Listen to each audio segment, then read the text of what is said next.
اللهم صل على سيدنا محمد وعلى آله وصحبه دعوت ہدایت کی ایک ہنسی شفق لے کر میرے مصطفیٰ آئے کفر کے اندھیروں میں نور کا طبق لے کر میرے مصطفیٰ آئے ایپیسوڈ 38 الرحیق المختوم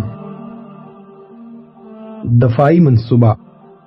یہاں پہنچ کر رسول اللہ صلی اللہ علیہ وسلم نے لشکر کی ترتیب و تنظیم قائم کی اور جنگی نقطہ نظر سے اسے کئی صفوں میں تقسیم فرمایا۔ ماہر تیر اندازوں کا ایک دستہ بھی منتخب کیا جو 50 مردان جنگی پر مشتمل تھا۔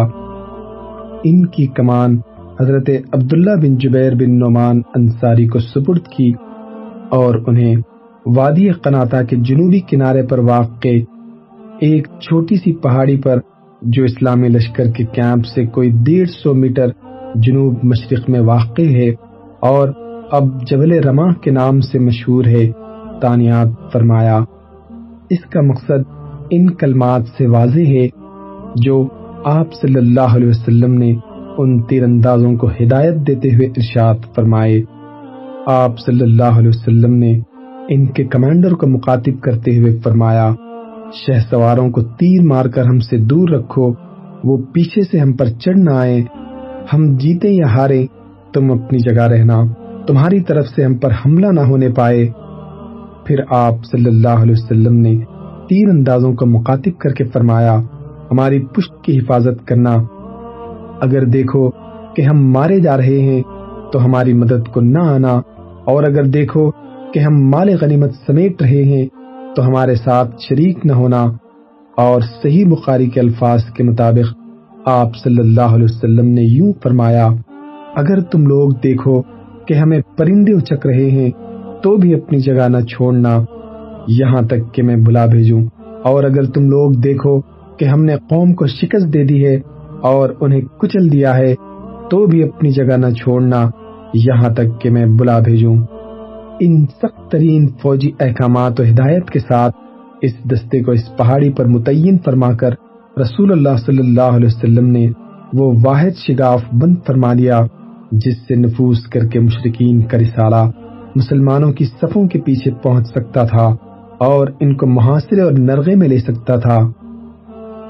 باقی لشکر کی ترتیب یہ تھی کہ میمنہ پر حضرت منذر بن عمرو مقرر ہوئے اور میسرہ پر حضرت زبیر بن عوام اور ان کا معاون حضرت مقداد بن اسود کو بنایا گیا۔ حضرت زبیر کو یہ مہم بھی سونپی گئی کہ وہ خالد بن ولید کے شہ سواروں کی راہ روکے رکھیں۔ اس ترتیب کے علاوہ صف کے اگلے حصے میں ایسے ممتاز اور منتخب بہادر مسلمان رہ گئے جس کی جانبازی و دلیری کا شہرہ تھا اور جنہیں ہزاروں کے برابر مانا جاتا تھا۔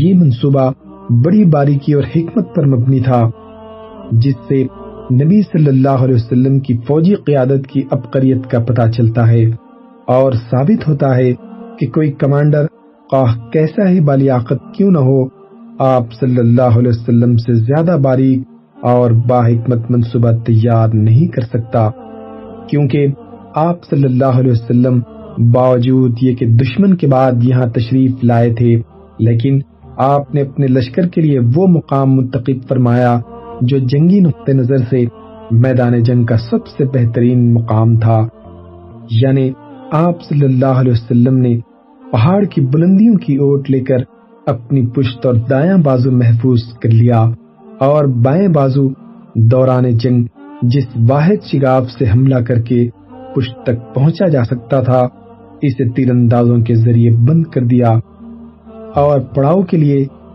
ایک اونچی جگہ منتخب فرمائی۔ اگر خدا نخواستہ شکست سے دوچار ہونا پڑے تو بھاگنے اور تعاقب کنندگان کی قید میں جانے کے بجائے کیمپ میں پناہ لی جا سکے۔ اور اگر دشمن کیمپ پر قبضے کے لیے پیش قدمی کرے تو اسے نہایت سنگین خسارہ پہنچایا جا سکے۔ اس کے برعکس آپ صلی اللہ علیہ وسلم نے دشمن کو اپنے کیمپ کے لیے ایک ایسا نشیبی مقام قبول کرنے پر مجبور کر دیا کہ اگر وہ غالب آ جائے تو فتح کا کوئی خاص فائدہ نہ اٹھا سکے، اور اگر مسلمان غالب آ جائیں تو تعاقب کرنے والوں کی گرفت سے بچ نہ سکے۔ اسی طرح آپ صلی اللہ علیہ وسلم نے ممتاز بہادروں کی ایک جماعت منتخب کر کے فوجی تعداد کی کمی پوری کر دی۔ یہ نبی صلی اللہ علیہ وسلم کے لشکر کی ترتیب و تنظیم تھی جو 7 شوال 3 ہجری یوم سنیچر کی صبح عمل میں آئی۔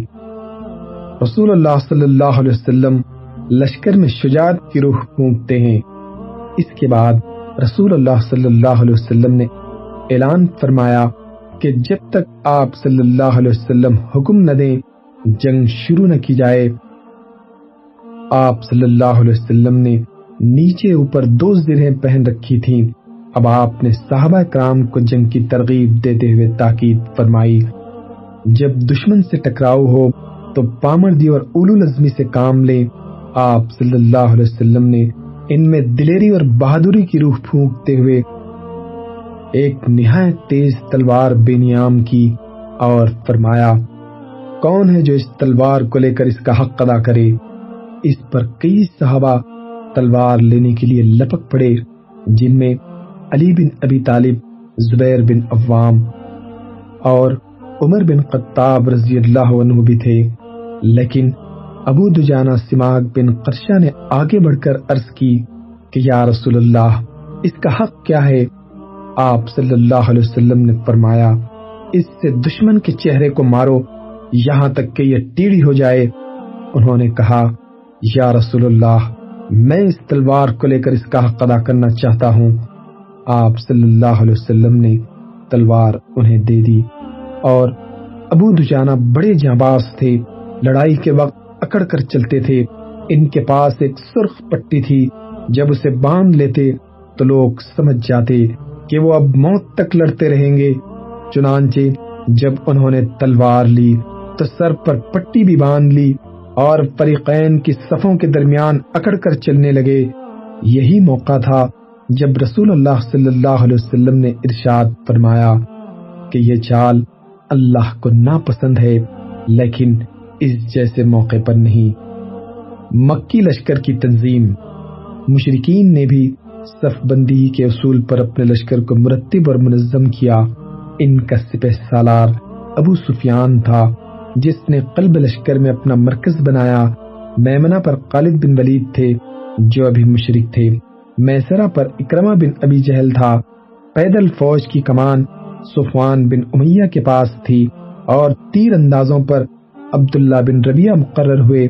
جھنڈا عبدالدار کی ایک چھوٹی سی جماعت کے ہاتھ میں تھا۔ یہ منصب انہیں اسی وقت سے حاصل تھا جب عبد مناف نے قصی سے وراثت میں پائے ہوئے مناصب کو باہم تقسیم کیا تھا، جس کی تفصیل ابتدائی کتاب میں گزر چکی ہے۔ پھر باپ دادا سے جو دستور چلا آ رہا تھا، اس کے پیش نظر کوئی شخص اس منصب کے بارے میں ان سے نزاع بھی نہیں کر سکتا تھا۔ لیکن سپہ سالار ابو سفیان نے انہیں یاد دلایا کہ جنگ بدر میں ان کا پرچم بردار نضر بن حارث گرفتار ہوا تو قریش کو کن حالات سے دوچار ہونا پڑا تھا۔ اس بات کو یاد دلانے کے ساتھ ہی ان کا غصہ بھڑکانے کے لیے کہا، اے بنی عبدالدار، بدر کے روز آپ لوگوں نے ہمارا جھنڈا لے رکھا تھا، تو ہمیں جن حالات سے دوچار ہونا پڑا وہ آپ نے دیکھ ہی لیا ہے۔ در حقیقت فوج پر جھنڈے ہی کی جانب سے زد پڑتی ہے۔ جب جھنڈا گر پڑتا ہے تو فوج کے قدم اکھڑ جاتے ہیں۔ پس اب کی بار آپ لوگ یا تو ہمارا جھنڈا ٹھیک طور سے سنبھالیں یا ہمارے اور جھنڈے کے درمیان سے ہٹ جائیں، ہم اس کا انتظام خود کر لیں گے۔ اس گفتگو سے ابو سفیان کا جو مقصد تھا اس میں وہ کامیاب رہا۔ اس کی بات سن کر بنی عبدالدار کو سخت تاؤ آیا۔ انہوں نے دھمکیاں دی، معلوم ہوتا تھا اس پر پل پڑیں گے۔ کہنے لگے ہم اپنا جھنڈا تمہیں دیں گے، کل جب ٹکر ہوگی تو دیکھ لینا ہم کیا کرتے ہیں۔ اور واقعی جب جنگ شروع ہوئی تو وہ نہایت پامردی کے ساتھ جمے رہے، یہاں تک کہ ان کا ایک ایک آدمی لقمہ اجل بن گیا۔ قریش کی سیاسی چال بازی۔ آغاز جنگ سے کچھ پہلے قریش نے مسلمانوں کی صف میں پھوٹ ڈالنے اور نزاع پیدا کرنے کی کوشش کی۔ اس مقصد کے لیے ابو سفیان نے انصار کے پاس یہ پیغام بھیجا کہ آپ لوگ ہمارے اور ہمارے چچیرے بھائی کے بیچ سے ہٹ جائیں تو ہمارا رخ بھی آپ کی طرف نہ ہوگا، کیونکہ ہمیں آپ لوگوں سے لڑنے کی کوئی ضرورت نہیں، لیکن جس ایمان کے آگے پہاڑ بھی نہیں ٹھہر سکتے، اس کے آگے یہ چال کیوں کر کامیاب ہو سکتی تھی۔ چنانچہ انصار نے اسے نہایت سخت جواب دیا اور کڑوی کسیلی سنائی۔ پھر وقت سفر قریب آ گیا اور دونوں فوجیں ایک دوسرے کے قریب آ گئیں تو قریش نے اس مقصد کے لیے ایک اور کوشش کی، یعنی ان کا ایک خیانت کوش آلے کار ابو عامر فاسق مسلمانوں کے سامنے نمودار ہوا۔ اس شخص کا نام عبد عمر بن سیفی تھا اور اسے راہب کہا جاتا تھا، لیکن رسول اللہ صلی اللہ علیہ وسلم نے اس کا نام فاسق رکھ دیا۔ یہ جاہلیت میں قبیلہ اوس کا سردار تھا، لیکن جب اسلام کی آمد ہوئی تو اسلام اس کے گلے کی پھانس بن گیا اور وہ رسول اللہ صلی اللہ علیہ وسلم کے خلاف کھل کر عداوت پر اتر آیا۔ چنانچہ وہ مدینے سے نکل کر قریش کے پاس پہنچا اور انہیں آپ صلی اللہ علیہ وسلم کے خلاف بھڑکا کر آمادہ جنگ کیا اور یقین دلایا میری قوم کے لوگ مجھے دیکھیں گے تو میری بات مان کر میرے ساتھ ہو جائیں گے۔ چنانچہ یہ پہلا شخص تھا جو میدان احد میں احابیش اور اہل مکہ کے غلاموں کے ہمراہ مسلمانوں کے سامنے آیا اور اپنی قوم کو پکار کر اپنا تعارف کراتے ہوئے کہا، قبیلہ اوس کے لوگوں، میں ابو عامر ہوں۔ ان لوگوں نے کہا، او فاسق، اللہ تیری آنکھ کو خوش نصیب نہ کرے۔ اس نے یہ جواب سنا تو کہا، اوہو، میری قوم میرے بعد شر سے دو چار ہو گئی ہے۔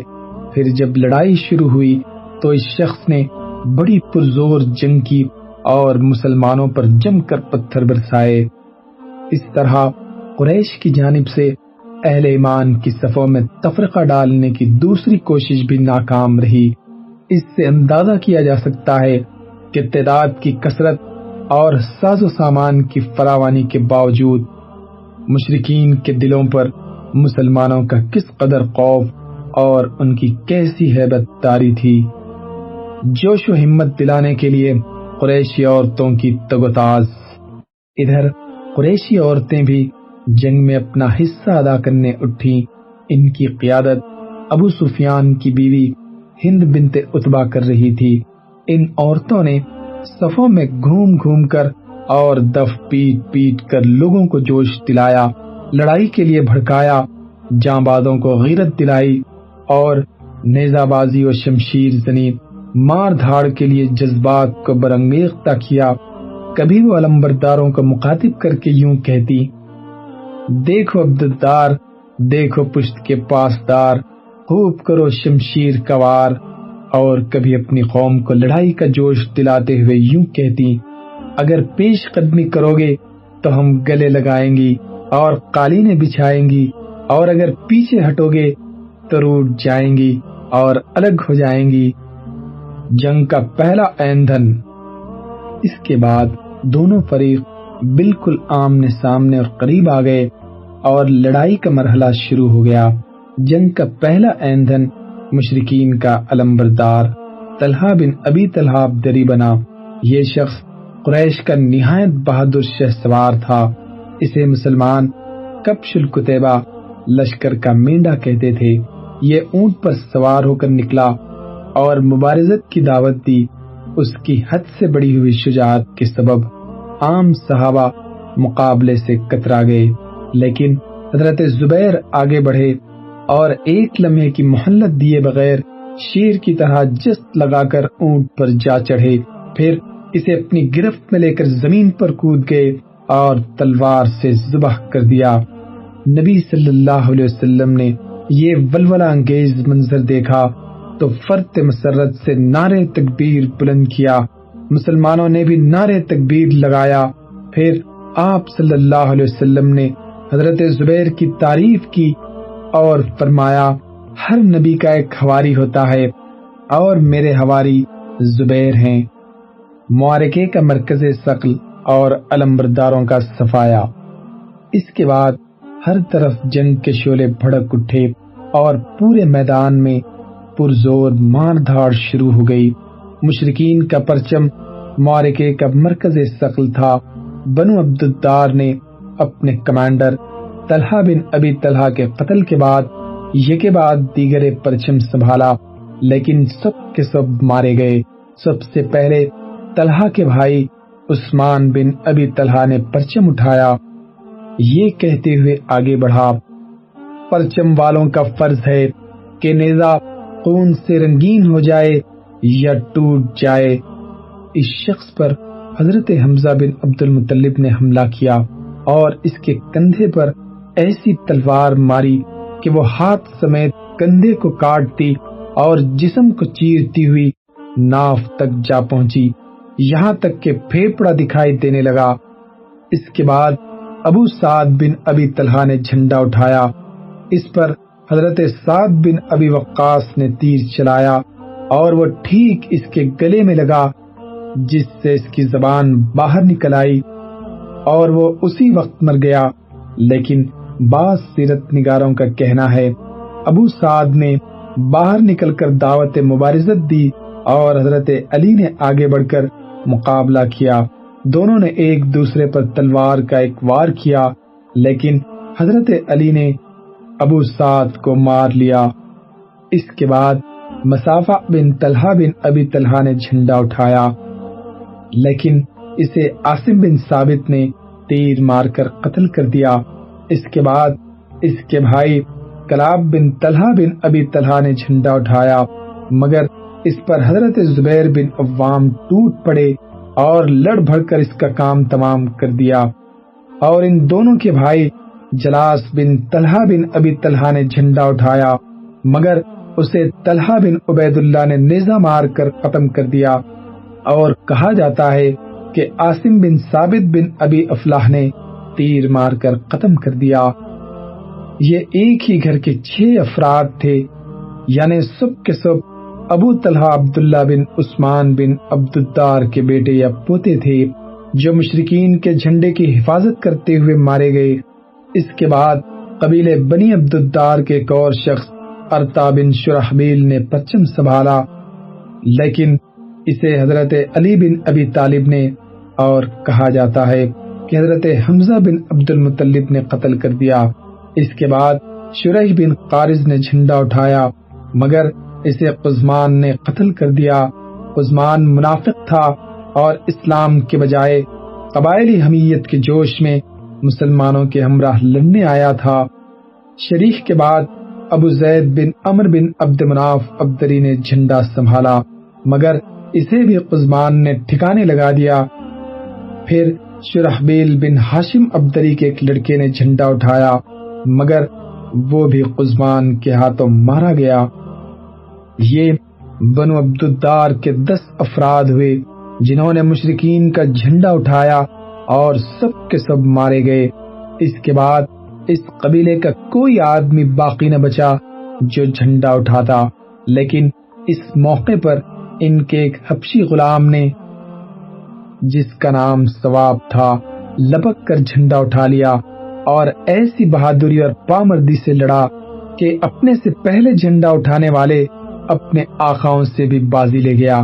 یعنی یہ شخص مسلسل لڑتا رہا یہاں تک کہ اس کے دونوں ہاتھ یہ کے بعد دیگرے کاٹ دیے گئے، لیکن اس کے بعد بھی اس نے جھنڈا گرنے نہ دیا، بلکہ گھٹنے کے بل بیٹھ کر سینے اور گردن کی مدد سے کھڑا کیے رکھا، یہاں تک کہ جان سے مار ڈالا گیا۔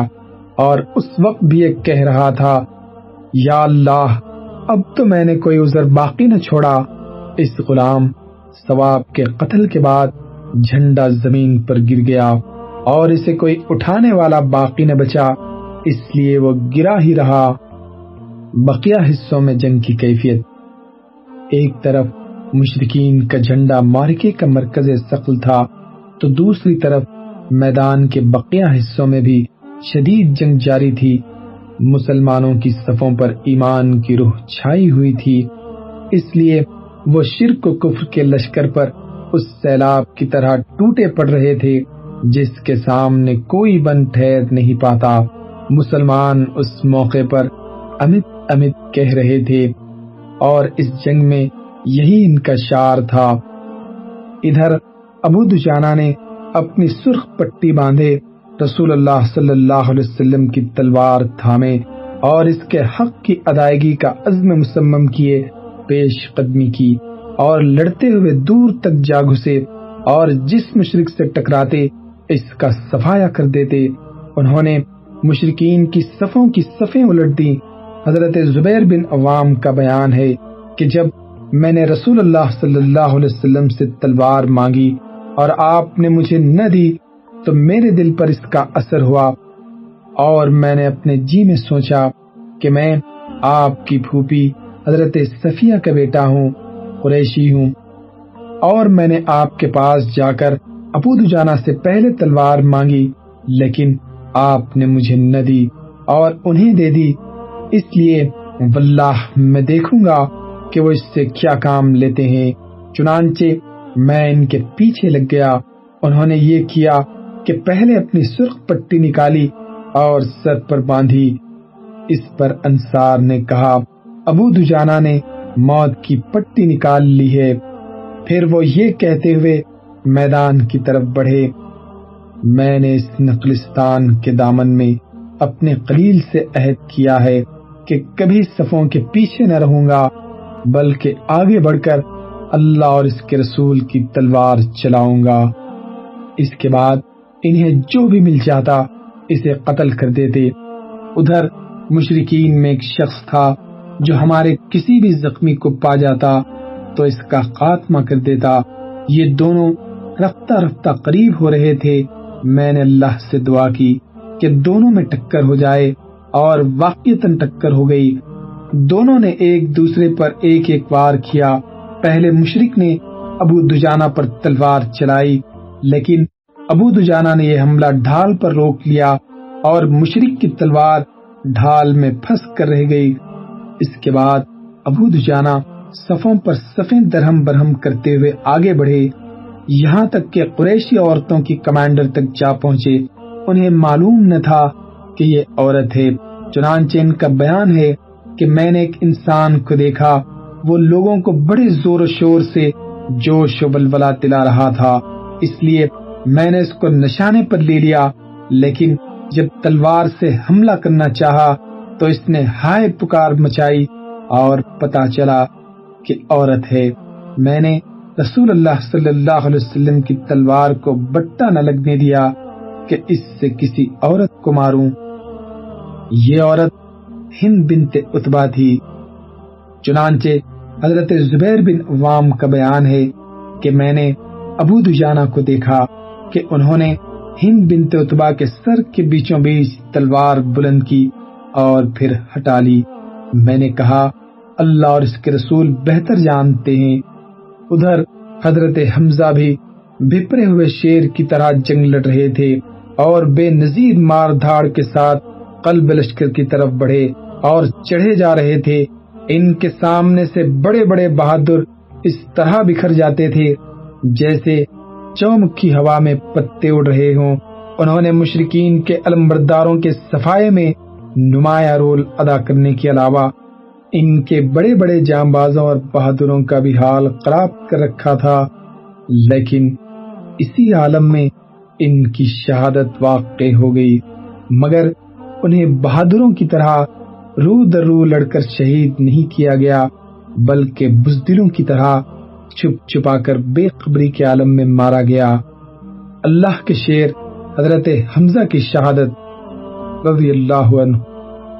حضرت حمزہ رضی اللہ عنہ کا قاتل وحشی بن حرب تھا ہم ان کی شہادت کا واقعہ اسی کی زبانی نقل کرتے ہیں۔ اس کا بیان ہے کہ میں جبیر بن مطعم کا غلام تھا اور ان کا چچا طعیمہ بن عدی جنگ بدر میں مارا گیا تھا۔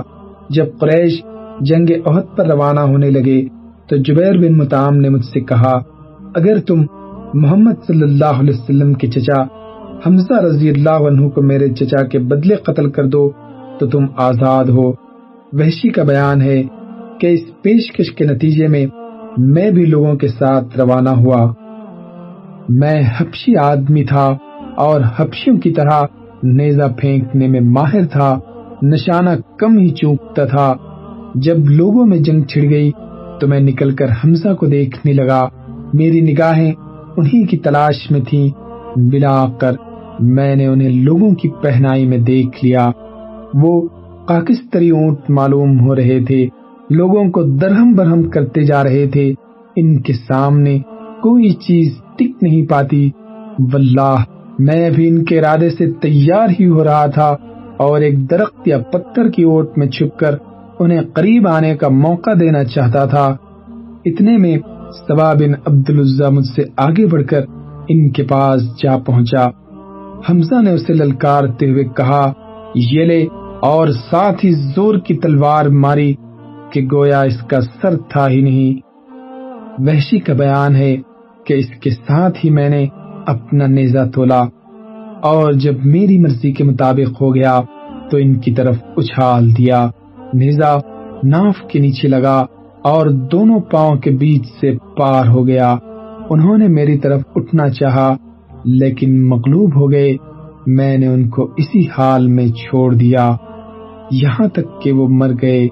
اس کے بعد میں نے ان کے پاس جا کر اپنا نیزہ نکال لیا اور لشکر میں واپس جا کر بیٹھ گیا۔ میرا کام ہو چکا تھا، مجھے ان کے سوا کسی اور سے سروکار نہ تھا۔ میں نے انہیں محض اس لیے قتل کیا تھا کہ آزاد ہو جاؤں۔ چنانچہ جب مکہ آیا تو مجھے آزادی مل گئی۔ مسلمانوں کی بالادستی، اللہ کے شیر اور رسول اللہ صلی اللہ علیہ وسلم کے شیر حضرت حمزہ کی شہادت کے نتیجے میں مسلمانوں کو جو سنگین خسارہ اور ناقابل تلافی نقصان پہنچا، اس کے باوجود جنگ میں مسلمانوں ہی کا پلہ بھاری رہا۔ حضرت ابو بکر و عمر، علی و زبیر، مصعب بن عمیر، طلحہ بن عبید اللہ، عبداللہ بن جہش، سعد بن معاذ، سعد بن عبادہ، سعد بن ربی اور نضر بن انس وغیرہ ایسی پامردی اور جاں بازی سے لڑائی لڑی کہ مشرکین کے چھکے چھوٹ گئے، حوصلے ٹوٹ گئے اور ان کی قوت بازو جواب دے گئی عورت کی آغوش سے تلوار کی دھار پر۔ اور آئیے ذرا ادھر دیکھیں، اپنی جاں فروش شہبازوں میں ایک اور بزرگ حضرت حنظلہ الغسیل نظر آ رہے ہیں جو آج ایک نرالی شان سے میدان جنگ میں تشریف لائے۔ آپ اسی ابو عامر راہب کے بیٹے ہیں جسے بعد میں فاسق کے نام سے شہرت ملی اور جس کا ذکر ہم پچھلے صفحات میں کر چکے ہیں۔ حضرت حنظلہ نے ابھی نئی شادی کی تھی۔ جنگ کی منادی ہوئی تو وہ بیوی سے ہم آغوش تھے۔ آواز سنتے ہی آغوش سے نکل کر جہاد کے لیے رواں دواں ہو گئے، اور جب مشرکین کے ساتھ میدان کارزار گرم ہوا تو ان کی صفیں چیرتے پھاڑتے ان کے سپہ سالار ابو سفیان تک جا پہنچے اور قریب تھا کہ اس کا کام تمام کر دیتے، مگر اللہ نے خود ان کے لیے شہادت مقدر کر رکھی تھی۔ چنانچہ انہوں نے جو ہی ابو سفیان کو نشانے پر لے کر تلوار بلند کی، شداد بن اوس نے دیکھ لیا اور جھٹ حملہ کر دیا، جس سے خود حضرت حنظلہ شہید ہو گئے۔ تیر اندازوں کا کارنامہ، جبل رما پر جن تیر اندازوں کو رسول اللہ صلی اللہ علیہ وسلم نے متعین فرمایا تھا، انہوں نے بھی جنگ کی رفتار مسلمانوں کے موافق چلانے میں بڑا اہم رول ادا کیا۔ مکی شہ سواروں نے خالد بن ولید کی قیادت میں اور ابو عامر فاسق کی مدد سے اسلامی فوج کا بایاں بازو توڑ کر مسلمانوں کی پشت تک پہنچے اور ان کی صفوں میں کھلبلی مچا کر بھرپور شکست سے دوچار کرنے کے لیے 3 بار پرزور حملے کیے، لیکن مسلمان تیر اندازوں نے انہیں اس طرح تیروں سے چھننی کیا کہ ان کے تینوں حملے ناکام ہو گئے۔ مشرکین کی شکست کچھ دیر تک اسی طرح شدید جنگ ہوتی رہی اور چھوٹا سا اسلامی لشکر رفتار جنگ پر پوری طرح مسلط رہا۔ بلاخر مشرکین کے حوصلے ٹوٹ گئے، ان کی صفیں دائیں بائیں آگے پیچھے سے بکھرنے لگی، گویا 3000 مشرکین کو 700 نہیں بلکہ 30,000 مسلمانوں کا سامنا ہے۔ ادھر مسلمان تھے کہ ایمان و یقین اور جانبازی و شجاعت کے نہایت بلند پایہ تصویر بنے شمشیر و سنان کے جوہر دکھلا رہے تھے۔ جب قریش نے مسلمانوں کے تابڑ توڑ حملے روکنے کے لیے اپنی انتہائی طاقت صرف کرنے کے باوجود مجبوری و بے بسی محسوس کی اور ان کے حوصلے اس حد تک ٹوٹ گئے کہ ثواب کے قتل کے بعد کسی کو جرأت نہ ہوئی کہ سلسلے جنگ جاری رکھنے کے لیے اپنے گرے ہوئے جھنڈے کے قریب جا کر اسے بلند کرے، تو انہوں نے پسپا ہونا شروع کر دیا اور فرار کی راہ اختیار کی، اور بدلہ و انتقام، بحالی عزت و وقار اور واپسی مجد و شرف کی جو باتیں انہوں نے سوچ رکھی تھیں انہیں یکسر بھول گئے۔ ابن ساخ کہتے ہیں کہ اللہ نے مسلمانوں پر اپنی مدد نازل کی اور ان سے اپنا وعدہ پورا کیا، چنانچہ مسلمانوں نے تلواروں سے مشرکین کی ایسی کٹائی کی کہ وہ کیمپ سے بھی پرے بھاگ گئے اور بلا شبہ ان کو شکست فاش ہوئی۔ حضرت عبداللہ بن زبیر کا بیان ہے کہ ان کے والد نے فرمایا، واللہ میں نے دیکھا کہ ہند بنت عتبہ اور اس کی ساتھی عورتوں کی پنڈلیاں نظر آ رہی ہیں، وہ کپڑے اٹھائے بھاگی جا رہی ہیں، ان کی گرفتاری میں کچھ بھی حائل نہیں۔ صحیح بخاری میں حضرت برا بن عازب کی روایت ہے کہ جب مشرکین سے ہماری ٹکر ہوئی تو مشرکین میں بھگدڑ مچ گئی، یہاں تک کہ میں نے عورتوں کو دیکھا کہ پنڈلیوں سے کپڑے اٹھائے پہاڑ میں تیزی سے بھاگ رہی تھی، ان کے پازیب دکھائی پڑ رہے تھے، اور اس بھگدڑ کے عالم میں مسلمان مشرکین پر تلوار چلاتے اور مال سمیٹتے ہوئے ان کا تعاقب کر رہے تھے۔ اللہم صلی علی محمد وعلی آلہ وصحبہ وسلم۔ اللہم صلی علی پیشکش رہبر ٹی وی۔